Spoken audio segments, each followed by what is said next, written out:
La famille a organisé les 100 ans de mon grand-père. Mon mari m'a forcé à partir en disant que tout était faux. 5 minutes plus tard, j'appelais la gendarmerie. Et j'ai découvert qu'il cachait sa mort depuis 5 ans pour m'être volé mon héritage. Merci d'être ici avec moi aujourd'hui. J'espère que tu passes une journée merveilleuse où que tu sois. J'aimerais que tu partages dans les commentaires depuis quelle ville ou quel pays tu nous regardes et quelle heure il est là-bas. Maintenant, commençons notre histoire ensemble. L'invitation est arrivée un mardi matin de mai, un rectangle de lumière glissé entre les enveloppes grises et anonymes des factures. Le carton était d'un poids rassurant, sa texture veloutée sous mes doigts. En lettres d'or calligraphiées, brillantes comme une promesse, je lus: Monique et Jean-Pierre Dubois ont l'immense joie de vous convier à célébrer le 100e anniversaire de leur père et beau-père, Monsieur Henri Dubois. Le nom de ma mère, Monique. Celui de mon père, une ombre falote qui n'avait jamais vraiment habité son propre nom. Et celui de mon grand-père, Henri. 100 ans. Un siècle entier d'existence, un chiffre si rond, si parfait, qu'il en paraissait irréel. Je suis restée immobile au milieu de ma cuisine lyonnaise, baignée par le soleil matinal, le carton à la main, un goût de cendre dans la bouche. Je m'appelle Élodie, 42 ans, architecte. J'ai une vie que j'ai bâtie avec soin, comme les maisons que je dessine, des fondations solides, des lignes claires, des espaces ouverts à la lumière. Mon mari, Marc, est le pilier central de cette construction. Notre appartement est notre sanctuaire, à des centaines de kilomètres de la Provence, de cette terre de soleil et de secrets où j'ai grandi. Cette distance n'est pas un hasard, c'est une forteresse que j'ai mis 24 ans à ériger, pierre par pierre, silence par silence. Pour le monde, je suis la réussite. Pour ma famille, je reste à jamais celle qui a fui. Le canard noir. L'exilé. Ma mémoire est une galerie de portraits au contraste violent. Le jour de mes 18 ans, mon père me tendant une valise en simili-cuir élimé, son regard fuyant. Il est temps que tu apprennes la vie, avait-il marmonné. Pas un mot de ma mère, pas une larme, juste le bruit de la porte d'entrée se refermant sur mon dos, un son sec, définitif. 2 ans plus tard, le départ de ma sœur Sophie pour l'université de Marseille, à 1 heure de route à peine, s'était transformé en drame shakespearien. Ma mère, en larmes, s'accrochait à son bras. Ne pars pas, ma chérie, ta chambre est ici. On se débrouillera, reste avec nous. Sophie, la jolie, la douce, le soleil autour duquel toute la famille tournait, était restée. Elle n'était jamais vraiment partie. Mon seul allié, ma seule lumière dans cette enfance en demi-teinte, c'était lui. Pépé Henri. Après mon départ, il était devenu ma bouée de sauvetage secrète. Discrètement, dans des enveloppes craft qui sentaient bon le papier vieilli, il me glissait quelques billets. Jamais beaucoup. Juste assez pour m'empêcher de sombrer, pour payer ce loyer en retard, pour remplir ce frigo trop vide. Chaque envoi était accompagné d'un petit mot, tracé de son écriture anguleuse et tremblante, des mots qui valaient tout l'or du monde: tiens bon, ma grande. Je suis fière de toi. Il sentait le bois de cèdre, la terre humide et la verveine. Il m'avait appris à écouter le silence des vignes, à reconnaître un bon vin à sa couleur, à trouver la beauté dans la rugosité d'une planche de chêne. Et puis, il y a 5 ans, le mur s'était dressé. Un mur de silence, de prétextes, de mensonges polis. Il est très fatigué, Élodie. Ce n'est pas une bonne journée pour lui. Le médecin a dit, repos complet. J'avais insisté, supplié, puis, lassé de me heurter à l'irritation à peine voilée de ma mère, j'avais fini par capituler, rongeant mon frein et ma culpabilité. Je m'étais persuadé qu'ils avaient raison, qu'à son grand âge, il avait le droit de se retirer. Mais une petite voix, tenace, me murmurait que quelque chose n'allait pas. Marc entra dans la cuisine, attiré par mon silence prolongé. Il prit le carton, ses sourcils se fronçant à mesure qu'il lisait. 100 ans, dit-il, son ton neutre mais son regard acéré. Impressionnant. Mais... Il leva les yeux vers moi, et je vis l'incompréhension, la même qui me rongeait. Laisse-moi récapituler. Pendant 5 ans, soit 1825 jours, ton grand-père a été jugé trop fragile pour un appel FaceTime de 10 minutes. Et là, soudainement, il est assez en forme pour une garden party avec 100 invités, l'orchestre et les petits fours? La logique m'échappe, Élodie. Il avait verbalisé l'absurdité de la situation avec une précision chirurgicale. C'était plus que bizarre. C'était une insulte à mon intelligence. Je sais, ai-je soufflé. C'est complètement insensé. C'est une provocation, a-t-il corrigé. Il te teste. Ou alors, il te convoque. Je me suis laissé tomber sur une chaise. L'envie de déchirer le carton, de le jeter et de retourner à mes plans d'architecte était immense. Mais l'image de mon grand-père, de ses mains noueuses sur les miennes, de son sourire malicieux, était plus forte. C'était peut-être la dernière fois. La toute dernière chance. Il faut que j'y aille, Marc. Je dois le voir. Il a poussé un long soupir, non pas d'agacement, mais de pure inquiétude. Il a contourné la table et a posé ses mains sur mes épaules. Je sais. Je ne te demanderai jamais de ne pas y aller. Et je viens avec toi. Mais je te demande une chose, Élodie. Sois une architecte. Observe les fondations, cherche les fissures. Ne te laisse pas aveugler par l'émotion. Si quelque chose, n'importe quoi, te semble faux, on plie bagage. Sans un mot. Promis? J'ai hoché la tête, le cœur lourd d'un pressentiment tenace, froid et désagréable comme un courant d'air. Nous allions retourner sur la scène de mon enfance, dans ce domaine baigné de lumière au nom si cruellement ironique, le domaine de la clarté. La longue allée de cyprès qui menait au domaine était comme un tunnel végétal nous aspirant vers le passé. Au bout, la bâtisse en pierre ocre se détachait sur le ciel d'un bleu presque violent, immuable. C'était la maison de Pépé Henry, celle qu'il avait dessinée et construite, mais en descendant de voiture, un sentiment d'étrangeté m'a saisi. Le son feutré d'un trio de jazz flottait dans l'air chaud, se mêlant au rire cristallin et au tintement de verre. Des voitures allemandes rutilantes étaient garées à la place des vieilles camionnettes des vignerons. C'était une fête de magazine, une réception ostentatoire, à des années-lumière de la simplicité et de l'authenticité de mon grand-père. Ma mère, Monique, nous a interceptés avant même que nous ayons atteint le perron. Telle une reine accueillant des vassaux, elle portait une robe de soie d'un bleu profond qui mettait en valeur le lourd collier de perles à son cou.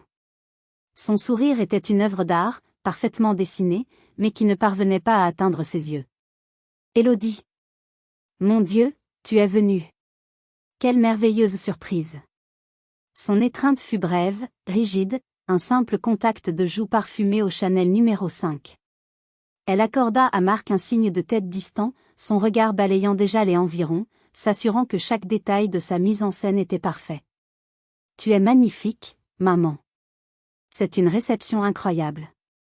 Il faut bien ça pour un centenaire, n'est-ce pas, répondit-elle d'un ton léger. Nous avons mis les petits plats dans les grands. Tout ça, c'est pour lui montrer à quel point nous l'aimons.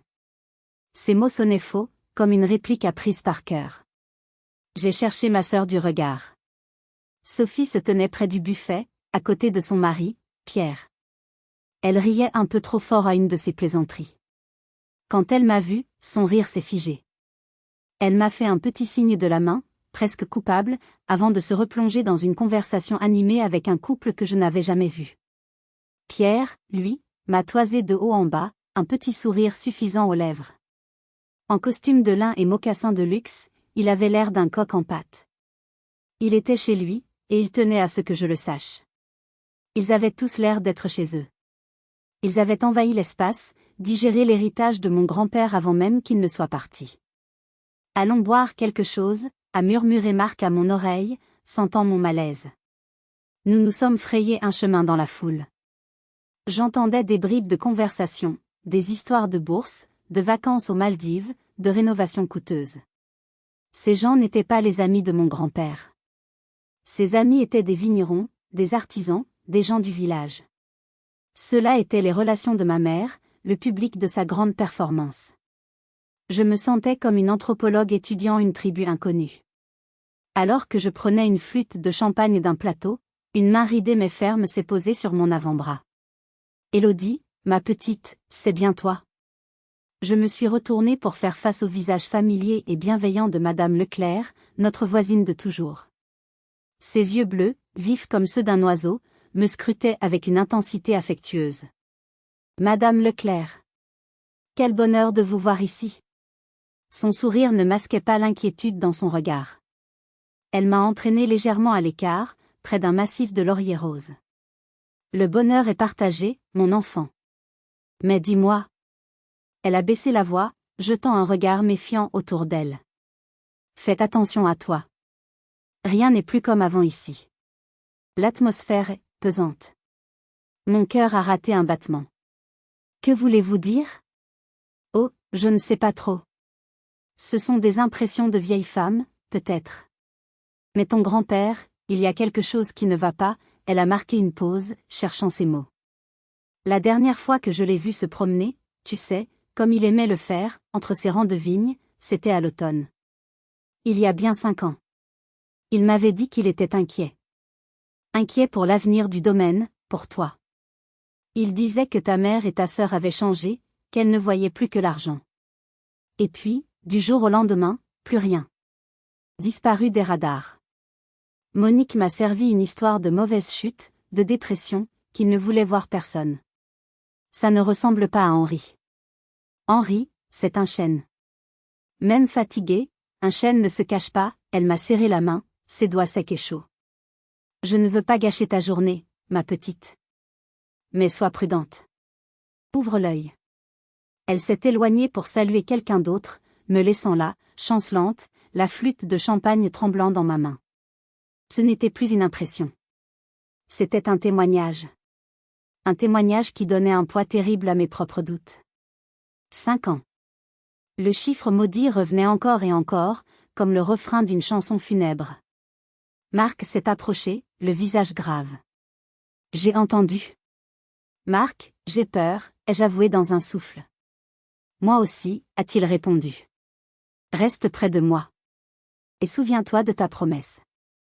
Le point culminant de la mise en scène est arrivé vers 17 heures, lorsque le soleil de Provence a commencé à décliner, baignant le jardin d'une lumière dorée et théâtrale.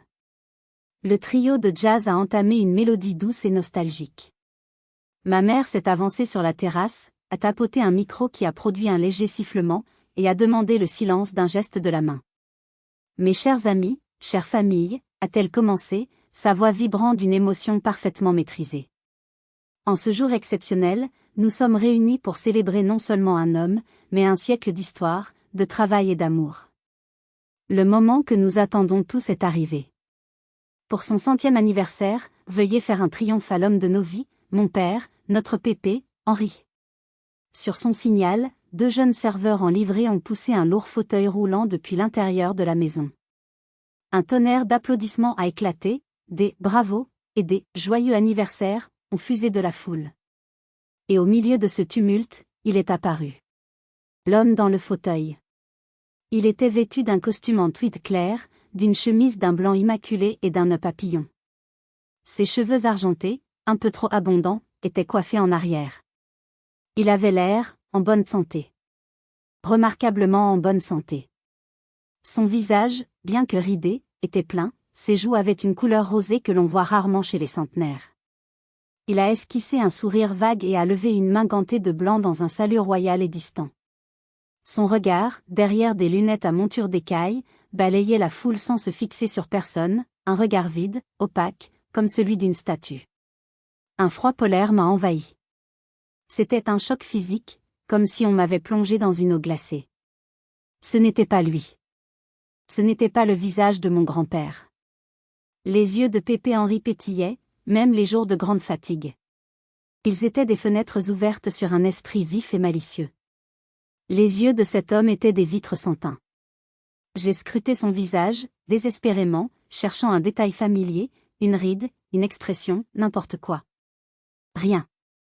Mon cerveau refusait d'accepter ce que mes yeux voyaient. C'était impossible. C'était absurde. Pépé, ai-je laissé échapper, un cri étranglé. La tête de l'homme s'est tournée mécaniquement dans ma direction, sans la moindre lueur de reconnaissance. Ma mère, qui s'était postée à côté du fauteuil, s'est immédiatement penchée vers moi, son sourire de façade se tendant légèrement.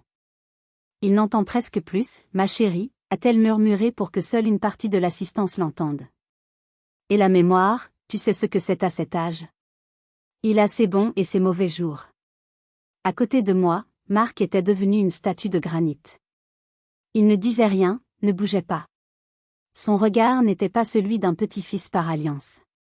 C'était celui d'un expert en bâtiment qui inspecte une façade à la recherche de la moindre fissure. Il ne regardait pas l'ensemble. Il disséquait les détails avec une concentration effrayante. Monique a repris le micro et a entamé un long discours larmoyant. Elle a parlé de la générosité de son père, de son courage, de l'empire viticole qu'il avait bâti à partir de rien. Elle pleurait presque, tamponnant le coin de ses yeux avec un mouchoir en soie. C'était une performance d'actrice consommée. C'est à cet instant précis que Marc s'est penché à mon oreille. Sa voix était un souffle, mais elle a résonné en moi comme un coup de gong. Prends ton sac à main. On s'en va. Tout de suite. Lève-toi tranquillement, souris, et marche vers la sortie. Fais comme si tu allais aux toilettes. Ne te retourne pas, je l'ai regardé, abasourdi. Marc, mais... Élodie, je t'en supplie. Fais-moi confiance. C'est important. C'est vital. Le calme absolu, presque inhumain, dans sa voix a anéanti mes dernières hésitations. Le doute instillé par Madame Leclerc, le regard vide de cet homme, les incohérences, tout a fusionné en une certitude monstrueuse. J'ai hoché la tête. Alors que ma mère continuait son éloge funèbre déguisé, j'ai forcé mes yeux à retourner sur l'imposteur. Je n'étais plus la petite fille en quête de souvenirs. J'étais l'architecte qui cherchait le défaut de construction. Et je l'ai trouvé. Un détail minuscule, un détail que seul un membre de la famille pouvait connaître. La chevalière. La lourde bague en or gravée des initiales, HD, que mon grand-père ne quittait jamais. L'homme la portait, oui. Mais il la portait à l'annulaire de la main droite. Une vague de nausée m'a submergée. Mon grand-père, depuis aussi loin que je me souvienne, l'avait toujours portée à l'auriculaire de la main gauche. Je pouvais encore sentir le contact froid et lisse du métal contre ma paume d'enfant. C'était une certitude gravée dans ma mémoire sensorielle. Mon souffle s'est bloqué dans ma poitrine. Ce n'était pas une erreur. Ce n'était pas un oubli. C'était la signature de l'imposture. J'ai attrapé mon sac. J'ai pris le bras de Marc. Allons-y, ai-je murmuré. Nous nous sommes levés sans un bruit. Personne n'a prêté attention à nous, tous les regards étant captivés par le spectacle. En nous dirigeant vers la sortie, nos chemins se sont croisés. J'ai levé les yeux et j'ai vu Sophie, ma sœur. Elle me regardait partir. Et dans son regard, il n'y avait pas de la surprise ou de l'incompréhension. Il y avait une panique abjecte. Et une culpabilité si écrasante qu'elle en était presque palpable. Elle savait. Elle savait tout. Le crissement des pneus sur le gravier de l'allée semblait assourdissant dans le silence qui s'était installé entre nous. Marc conduisait avec une concentration féroce, ses mains agrippées au volant comme s'il craignait que la voiture ne dévie de sa trajectoire d'elle-même. Je fixais la route qui défilait, mais mon esprit était resté là-bas, sur cette terrasse, face à cet homme qui avait volé le visage de mon grand-père. Une fois sur la petite route départementale, loin des regards, Marc s'est brutalement garé sur le bas-côté, à l'ombre d'un pin parasol dont les aiguilles frémissaient dans la brise chaude. Il a coupé le contact. Le chant assourdissant des cigales a remplacé le ronronnement du moteur. Ce n'est pas lui, a-t-il affirmé, sa voix rauque. Ce n'était pas une question, mais le constat final d'une expertise. Non, ai-je répondu, ma propre voix n'étant qu'un souffle étranglé. Ce n'est pas lui. Sa bague, il l'a portée à la mauvaise main. Au mauvais doigt. Marc a frappé le volant d'un coup sec. Merde. J'en étais sûr. Il s'est tourné vers moi, ses yeux brillants d'une colère froide. Les oreilles. C'est la première chose que j'ai vue. J'ai passé 2 heures hier soir à scanner vos vieilles photos de famille. Ton grand-père avait les lobes d'oreilles attachés, une particularité génétique. Cet homme a les lobes parfaitement décollés.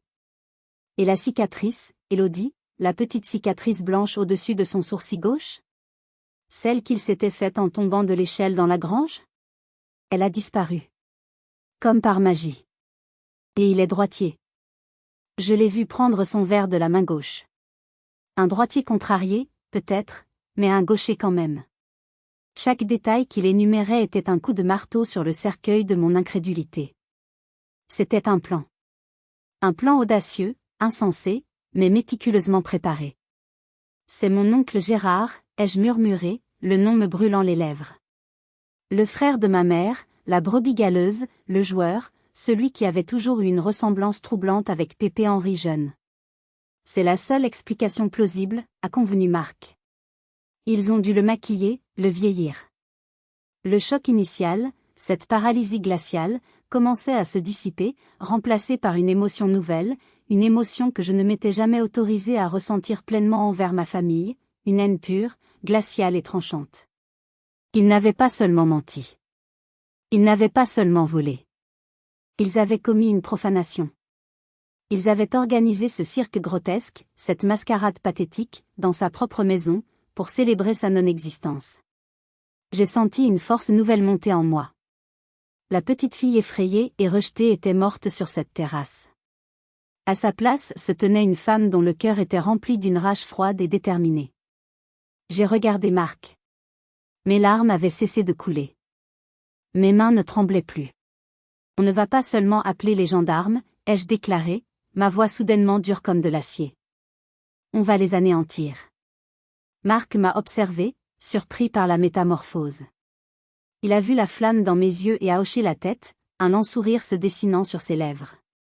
Je te suis. Dis-moi ce que tu veux faire.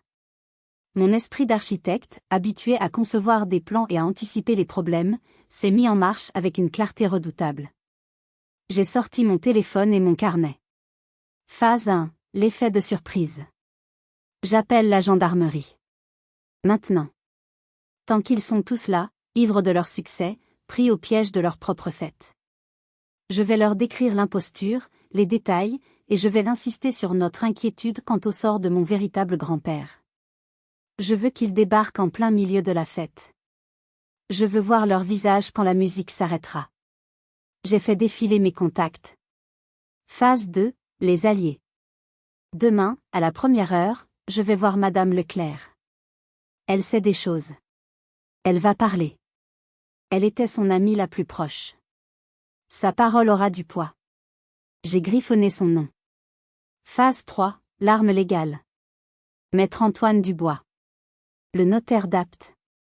Pas celui de ma mère, celui de Pépé. Je me souviens que mon grand-père disait toujours, Dubois, c'est un homme droit comme un CEP de vigne. Si Pépé a pris des dispositions, c'est lui qui les détient. Il est la clé de tout. J'ai levé les yeux et j'ai regardé en direction du domaine, invisible derrière les collines. Ils étaient là-bas, trinquant à leur crime. Ils me croyaient loin, faible, en fuite. Ils avaient commis une erreur fatale. Ils m'avaient sous-estimé. Tu es absolument certaine, Élodie ? A demandé Marc, sa voix douce mais sérieuse. Une fois cet appel passé, c'est une déclaration de guerre. Marc, la guerre a été déclarée il y a bien longtemps. Je n'étais juste pas au courant. Ce soir, je ne fais que rendre les coups. J'ai composé le 17. Ma voix, quand j'ai parlé à l'opérateur, était d'un calme olympien. J'ai expliqué qui j'étais, où j'étais, et ce que je venais de voir. J'ai détaillé les faits, sans émotion, comme si je décrivais les plans d'un bâtiment. J'étais devenue une machine de guerre froide. Et je venais de lancer mon premier missile. La nuit fut une succession d'heures interminables, passées à arpenter la moquette anonyme de la chambre d'hôtel. Le sommeil était un pays lointain et inaccessible. Chaque son dans le couloir, chaque phare de voiture balayant le plafond, me faisait sursauter. Marc, épuisé, avait fini par sombrer dans un sommeil agité, mais mon esprit, lui, était en état d'alerte maximale, un quartier général en pleine effervescence. Aux premières lueurs de l'aube, alors que le ciel de Provence passait du noir à l'indigo, j'étais déjà sous la douche, l'eau chaude ne parvenant pas à dissiper le froid qui m'habitait. J'ai laissé un mot pour Marc et j'ai pris la voiture. Direction, la maison de Madame Leclerc. Elle m'attendait sur le pas de sa porte, comme si elle avait veillé toute la nuit. Elle portait un simple peignoir en coton et tenait une tasse de café fumante. L'odeur réconfortante du café fraîchement moulu flottait dans l'air matinal. Entre, ma petite, entre vite. Elle m'a fait asseoir à sa grande table de cuisine en bois, la même où Pépé Henri avait dû s'asseoir tant de fois. Les gendarmes sont venus hier soir, a-t-elle commencé sans attendre, ses yeux vifs me scrutant. Ils ont tout arrêté. Quelle débandade! Ta mère hurlait comme une poissonnière, ton oncle Gérard était sur le point de s'évanouir. Un triste spectacle. Madame Leclerc, ai-je dit, allant droit au but. J'ai besoin de votre aide. Vous m'avez dit que Pépé était inquiet avant de disparaître. Racontez-moi tout. Chaque mot, chaque détail, même le plus insignifiant, peut être crucial. Elle a pris une longue gorgée de café, son regard se perdant dans les souvenirs. C'était un homme tourmenté, sur la faim. Il ne le montrait pas, bien sûr. Trop fier. Mais moi, je le connaissais depuis 50 ans. Je voyais bien les ombres dans son regard. Il m'a parlé de toi. Souvent. Il disait, Suzanne, ma petite Élodie, c'est du bois dont on fait les flèches. Elle ira loin. Mais elle est seule. Il s'inquiétait de te savoir si loin. Et puis, il s'inquiétait de ceux qui étaient proches. Elle a marqué une pause. Il m'a dit un jour, ici même, à cette table, elles sont devenues avides. Il parlait de Monique et de Sophie. Elle ne voit plus les vignes, elle voit des hectares. Elle ne voit plus la maison, elle voit des mètres carrés. Elles ont le cœur sec comme une terre sans eau. C'était dur. Mais je crois qu'il voyait clair. Mon cœur se serrait à chaque mot. Il avait tout vu, tout compris. Et puis, un jour, il ne venait plus. J'ai appelé. Monique m'a répondu d'un ton glacial qu'il avait fait une mauvaise chute, qu'il était déprimé et ne voulait voir absolument personne. J'ai insisté, j'ai proposé de lui apporter une soupe, un livre. Elle m'a presque raccroché au nez. C'était un mur. Infranchissable. Soudain, le visage de la vieille dame s'est illuminé. Attends une seconde. Il y a quelque chose. Quelque chose d'important. Elle s'est levée, a traversé la pièce et a ouvert un grand buffet en noyer.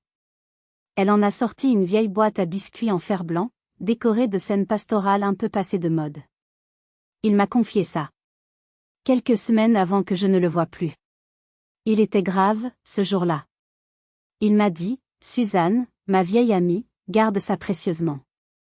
Ne l'ouvre pas. Si un jour, il m'arrive malheur, et si par bonheur ma petite Élodie vient frapper à ta porte, donne-lui cette boîte. Elle seule saura quoi en faire. Mes mains tremblaient si fort que j'ai eu du mal à soulever le couvercle. Une bouffée de lavande séchée et de papier ancien m'est montée aux narines. L'odeur de mon grand-père. À l'intérieur, une liasse de lettres, soigneusement attachée par un ruban de satin bleu délavé. Toutes adressées à « ma chère Élodie ». J'en ai pris une, la première. L'encre avait un peu pâli. Ma chère Élodie, je t'écris ces mots que je ne t'enverrai sans doute jamais, juste pour mettre de l'ordre dans mes pensées. Aujourd'hui, le Mistral souffle fort, comme la cupidité dans le cœur de certains. J'ai dû m'arrêter, la gorge si serrée que je ne pouvais plus respirer. Sous les lettres, il y avait un petit carnet noir à la couverture usée. Son journal de jardinage. J'ai tourné les pages, lisant ses notes sur la taille des rosiers, la météo, la lutte contre le mildiou. Et puis, je suis arrivée à la dernière page écrite. La date, 15 octobre, il y a 5 ans. Pluie fine et persistante. Les feuilles des vignes prennent leur couleur de sang. Monique et Sophie sont venues me voir. Longue et pénible discussion. Elles veulent que je change mon testament. Elles ne comprennent pas. Elles ne comprendront jamais que ce domaine n'est pas une somme d'argent, mais une mémoire. Je crains qu'il ne me reste que très peu de temps pour mettre mes dernières affaires en ordre. Au fond de la boîte, sous le carnet, il y avait 2 derniers éléments. Une grande enveloppe scellée, portant le cachet de cire d'une étude de notaire. Et une carte de visite, sobre et élégante, Maître Antoine Dubois, notaire, place du Château, Apt. J'ai relevé la tête vers Madame Leclerc, les larmes coulant sans retenue sur mes joues. Merci, ai-je articulé. Merci. Vous ne pouvez pas imaginer. J'aimais Henri, a-t-elle simplement dit, en me tendant un mouchoir. C'était un homme juste. La justice doit lui être rendue. Je suis retournée à la voiture, serrant la boîte contre ma poitrine comme s'il s'agissait du cœur même de mon grand-père. J'avais la preuve. La preuve de son amour. La preuve de sa lucidité. Et la preuve irréfutable de leur trahison. L'étape suivante était gravée dans le marbre. J'allais appeler Maître Dubois. Le téléphone a sonné alors que je venais de rentrer dans la chambre d'hôtel.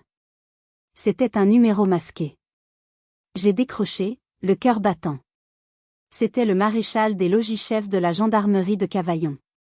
Sa voix était posée, factuelle, mais je décelais une pointe de lassitude, la fatigue d'un homme qui a passé sa nuit à démêler une histoire sordide. Madame Valois ? Je vous appelle pour faire le point sur l'enquête. Je vous écoute.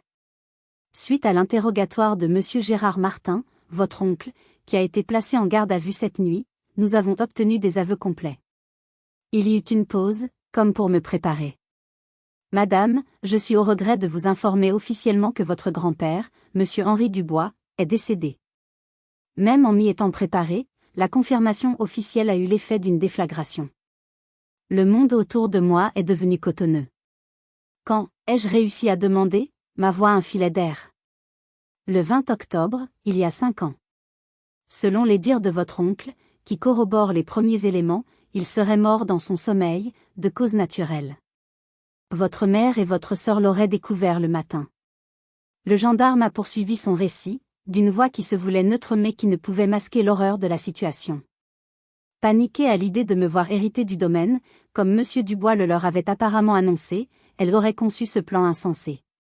Elles ont fait chanter Gérard, votre oncle, en utilisant ses dettes de jeu.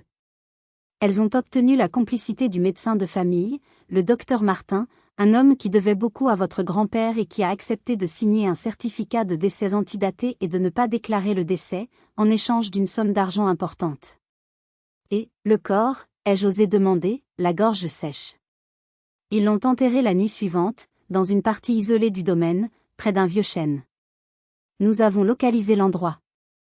Le procureur a ordonné une exhumation et une autopsie, pour la forme, mais tout semble concorder. Il a terminé en m'expliquant les chefs d'accusation, recel de cadavres, fraude en bande organisée, usurpation d'identité, faux et usage de faux. L'affaire est désormais entre les mains du juge d'instruction. Nous aurons besoin de votre déposition officielle cet après-midi. Je serai là, ai-je dit avant de raccrocher. Je suis restée assise sur le lit, le téléphone serré dans ma main. Il était mort 5 jours après avoir écrit sa dernière note. 5 jours après avoir pensé à moi, à me protéger. La douleur était une marée noire, submergeant tout. La colère, la tristesse, le dégoût. J'ai pleuré, non pas des larmes de petite fille, mais les larmes amères d'une femme qui comprend l'étendue de la noirceur humaine. Marc m'a laissé le temps. Il est resté assis à côté de moi, sa présence silencieuse un baume sur ma peine. Puis, quand le flot de larmes s'est tari, il m'a tendu un verre d'eau. Il faut que tu appelles le notaire, Élodie. C'est le moment. C'est ce qu'il aurait voulu. J'ai hoché la tête. Le deuil attendrait.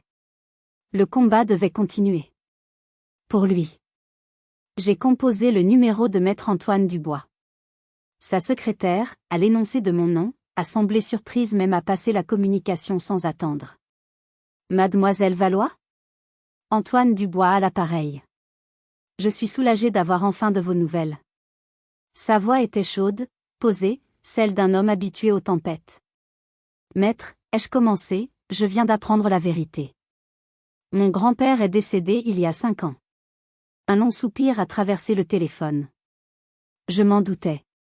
Je le craignais depuis si longtemps. Mademoiselle, j'ai tout tenté pour vous joindre. J'ai écrit, j'ai appelé.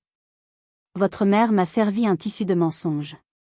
Que vous aviez déménagé en Australie, que vous aviez coupé tous les ponts, que vous ne vouliez plus entendre parler de la France. Elle m'a même fourni une fausse adresse à Perth. C'était un mur. La perversité de leur plan était sans limite. Ils ont menti sur tout, maître. Absolument tout. Je le comprends maintenant. Écoutez-moi attentivement, mademoiselle Valois. Votre grand-père était un homme d'une prudence et d'une intelligence remarquables. Il avait vu leur cupidité grandir. Il y a près de 6 ans, il est venu me voir. Il a rédigé un Nouveau Testament, holographe, qu'il a déposé en mon étude. Il annule et remplace toute disposition antérieure.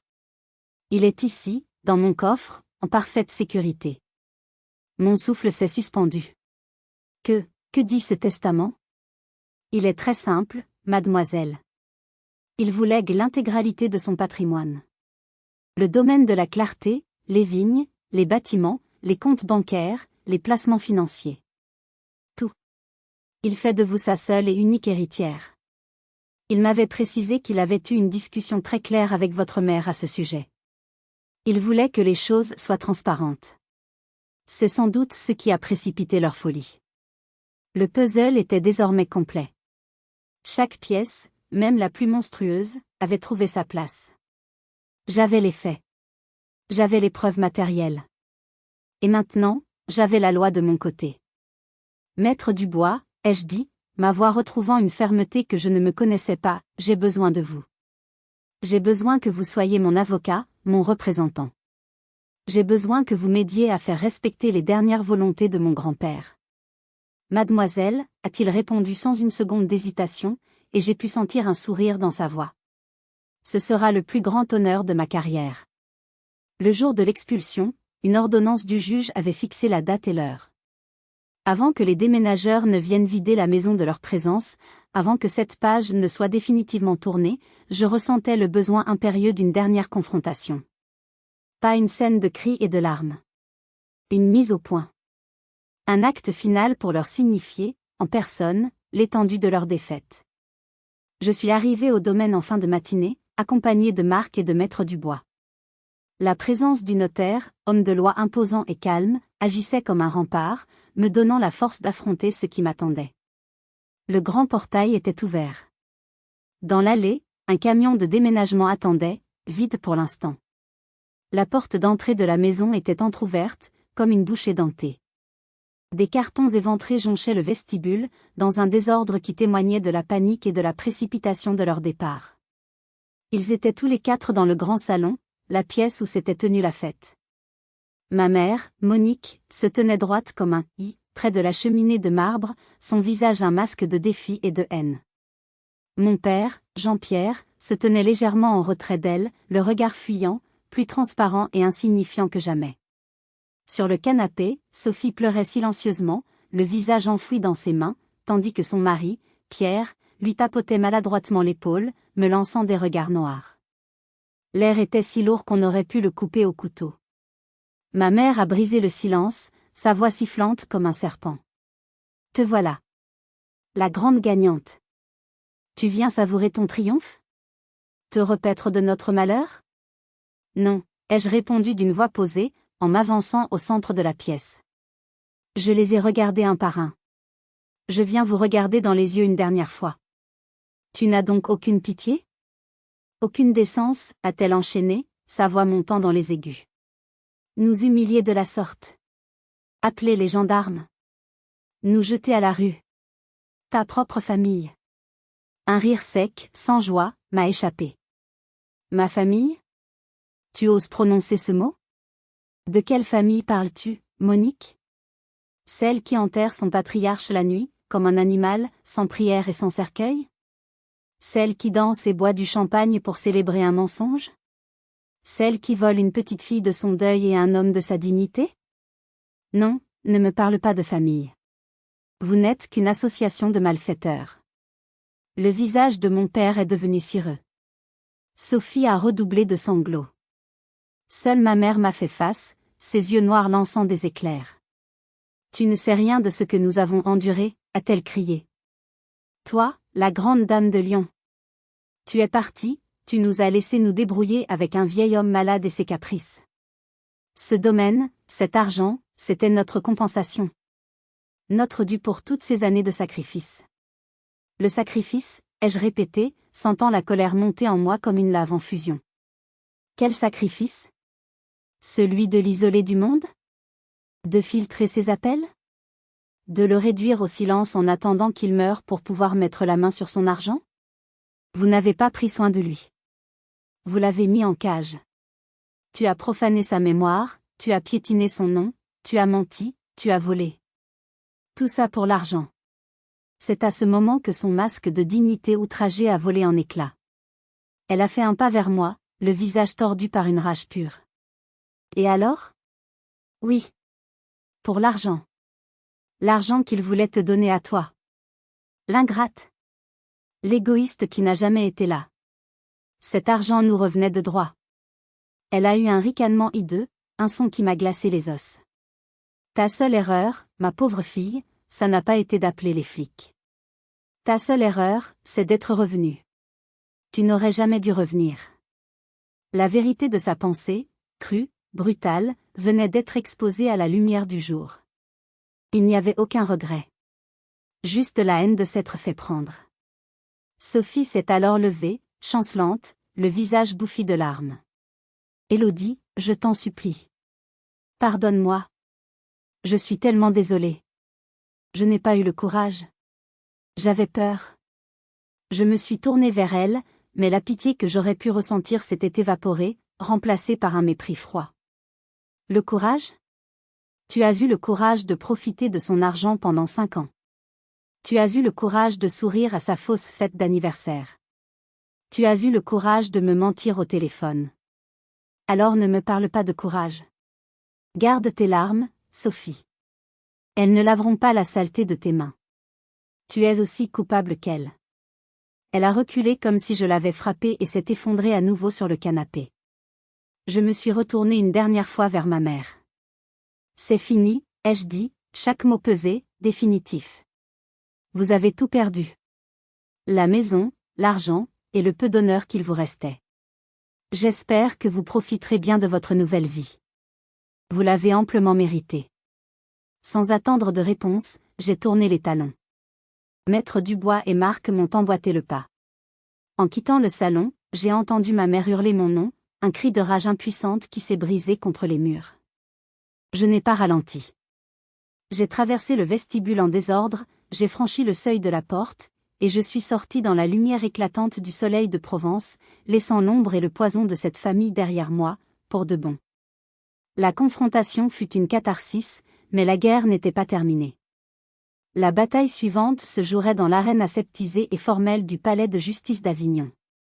L'affaire du « faux centenaire de Provence », comme la presse locale l'avait baptisé avec un goût certain pour le macabre, était devenu le feuilleton de l'été dans la région. Le nom du bois, autrefois synonyme de réussite viticole et de respectabilité, était désormais traîné dans la boue, associé à la cupidité, au mensonge et à la profanation. Des journalistes faisaient le pied de grue devant le domaine, espérant une photo, une déclaration. Sur les forums internet et les réseaux sociaux, les jugements allaient bon train, me dépeignant tour à tour en Jeanne d'Arc vengeresse ou en fille cupide et sans cœur. J'ai rapidement appris à construire une bulle autour de moi, à ne plus lire, à ne plus écouter.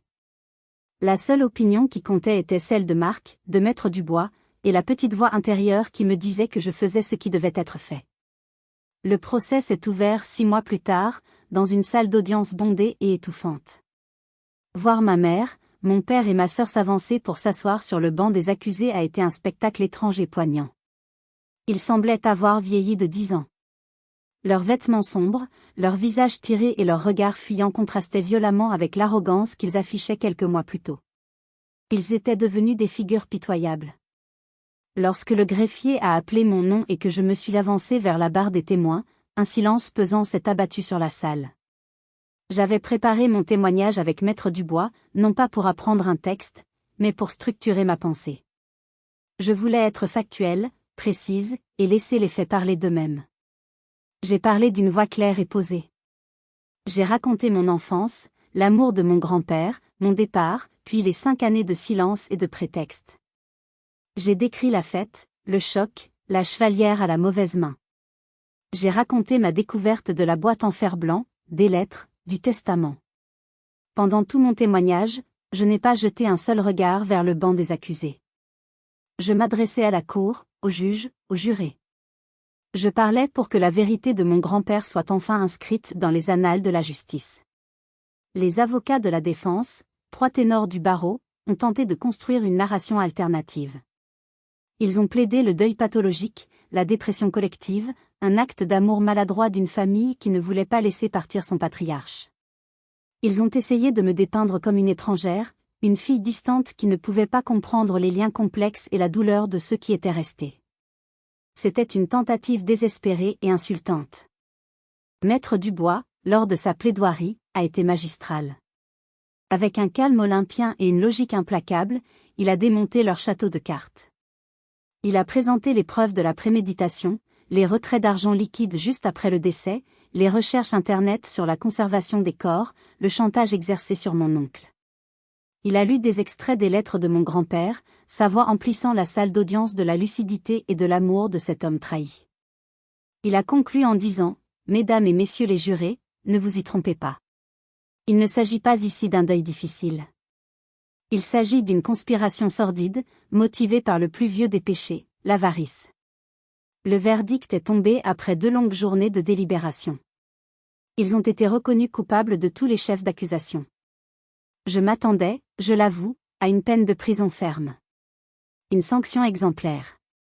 Mais la justice a ses propres arcanes. Leur casier judiciaire vierge, leur « bonne insertion sociale » avant l'affaire, l'absence de violence physique directe. Le président de la Cour a prononcé une sentence qui m'a laissé avec un goût d'inachevé. 3 ans de prison, mais intégralement assortie d'un sursis avec mise à l'épreuve de 5 ans.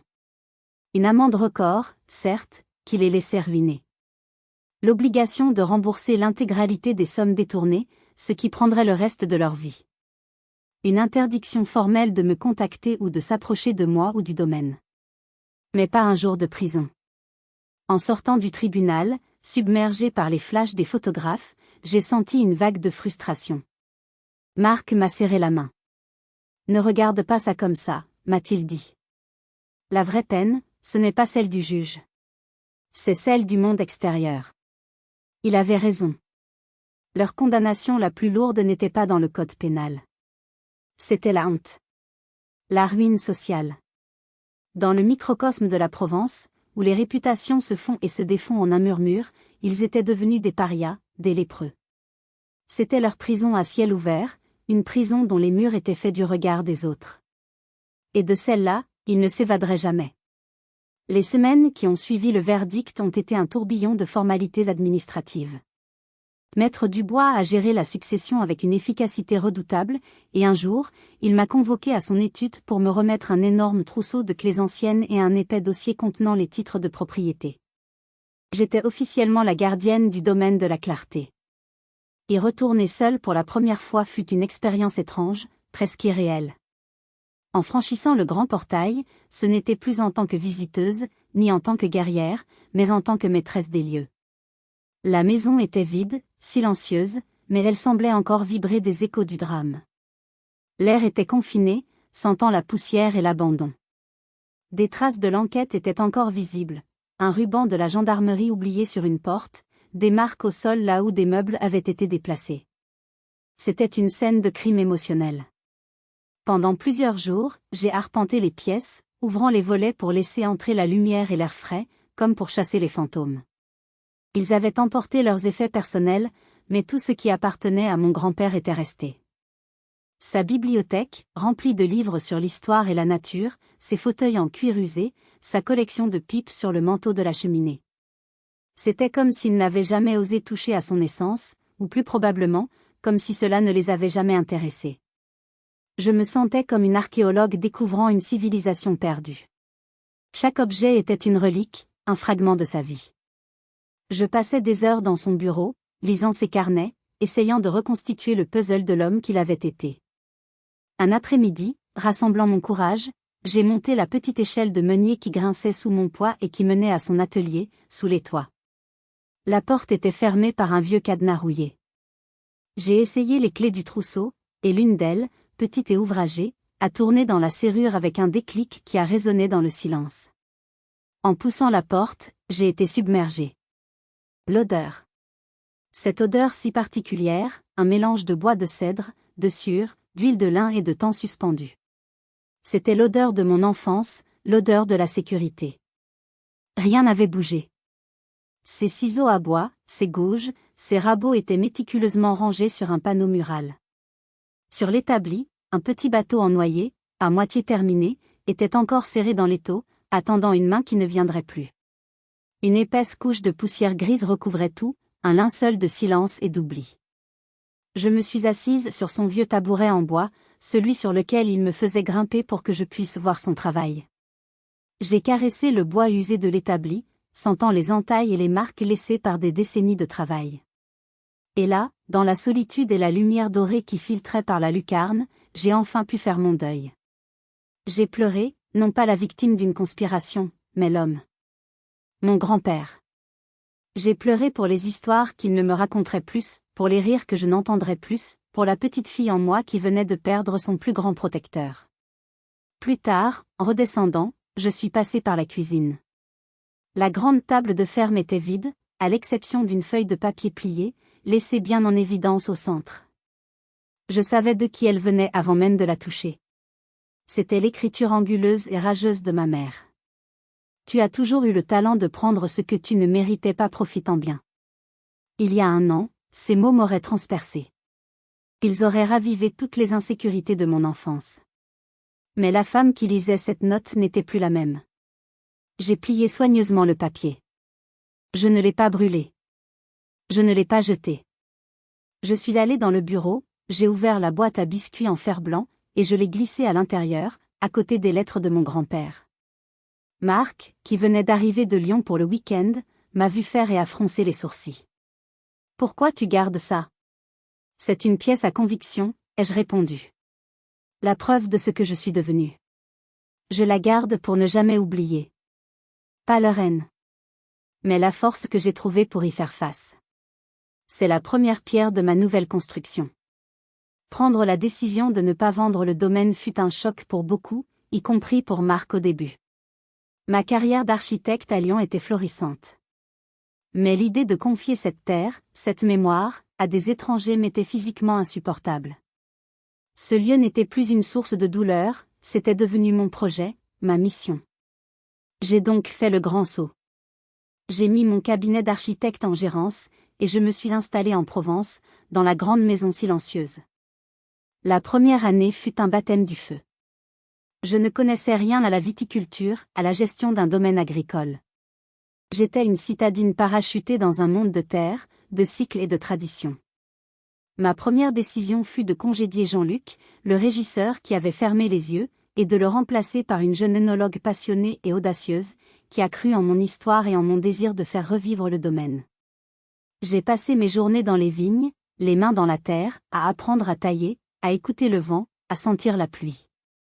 J'ai dévoré les livres de la bibliothèque de mon grand-père sur le vin et le terroir. Je me suis senti plus proche de lui que jamais. Lentement, la maison a recommencé à vivre. J'ai fait repeindre les murs, poncer les parquets, mais j'ai gardé les meubles de mon grand-père, son âme. L'atelier sous les combles est devenu mon refuge, un lieu de méditation. J'ai même appris à travailler le bois, et j'ai fini par achever le petit bateau qu'il avait laissé sur son établi. C'était ma façon de terminer sa phrase, de continuer son œuvre. Marc, mon roc, faisait les allers-retours entre Lyon et la Provence, m'apportant son soutien indéfectible. Il s'émerveillait de ma transformation. La femme anxieuse et sur la défensive avait laissé place à une femme sereine, forte, ancrée dans sa terre. 1 an et demi après le procès, pour marquer la première vraie récolte sous ma direction, j'ai eu une idée. Je voulais créer une cuvée spéciale, un vin unique qui serait le symbole de toute cette histoire. J'ai sélectionné les raisins des plus vieilles parcelles du domaine, celles que Pépé Henry avait plantées de ses propres mains après la guerre. Un vin qui aurait la profondeur de la mémoire et la force de la vérité. J'ai travaillé pendant des semaines sur l'étiquette avec un artiste local. Nous avons conçu un dessin d'une grande sobriété, les racines puissantes d'un CEP de vigne s'enfonçant dans le sol, et au-dessus, simplement le nom du domaine. Pas de chichi, pas de dorure. Juste l'essentiel. Le jour où les premières bouteilles ont été habillées, Marc était avec moi dans la fraîcheur du chai. L'odeur du vin, du bois et de la cire était enivrante. C'est un grand moment, a-t-il dit, en admirant une bouteille. Alors, ce vin qui symbolise ta nouvelle vie, comment vas-tu l'appeler ? La cuvée Élodie ? La cuvée Vengeance, a-t-il plaisanté. J'ai souri, un vrai sourire, plein et entier, qui venait du plus profond de mon être. J'ai pris une bouteille, sentant son poids rassurant dans mes mains. Non, ai-je dit. Je vais l'appeler le centenaire. Marc m'a regardé, l'incompréhension dans les yeux. Le centenaire? Après le cauchemar que ce mot représente pour toi? Précisément, ai-je répondu, en caressant l'étiquette du doigt. Parce que c'est leur mensonge qui a fait éclater la vérité. C'est cette fête macabre qui m'a rendu mon histoire, mon héritage. C'est la plus belle des ironies. En voulant célébrer une mort qu'ils cachaient, ils ont fait renaître une vie, la mienne. Ce vin n'est pas un symbole de vengeance. C'est un symbole de résilience. C'est un pied de nez à leur noirceur et un hommage à sa lumière. Ce soir-là, j'ai pris une de ces bouteilles et 2 verres. J'ai gravi la petite colline qui surplombe le domaine, jusqu'au pied du grand chêne centenaire. C'est là que mon grand-père reposait désormais, sous une simple pierre gravée de son nom, de ses dates, et d'une seule phrase, un homme juste. J'ai débouché la bouteille. J'ai servi 2 verres. J'en ai posé un sur la pierre. J'ai levé le mien vers le ciel qui s'embrasait. J'ai bu une gorgée de ce vin sombre, puissant, complexe. Un vin qui avait le goût de la terre, du temps, des larmes et de la victoire. J'avais non seulement reconquis un domaine, mais j'avais reconquis mon âme. Et je savais, avec une certitude tranquille et absolue, que de là où il était, mon grand-père souriait.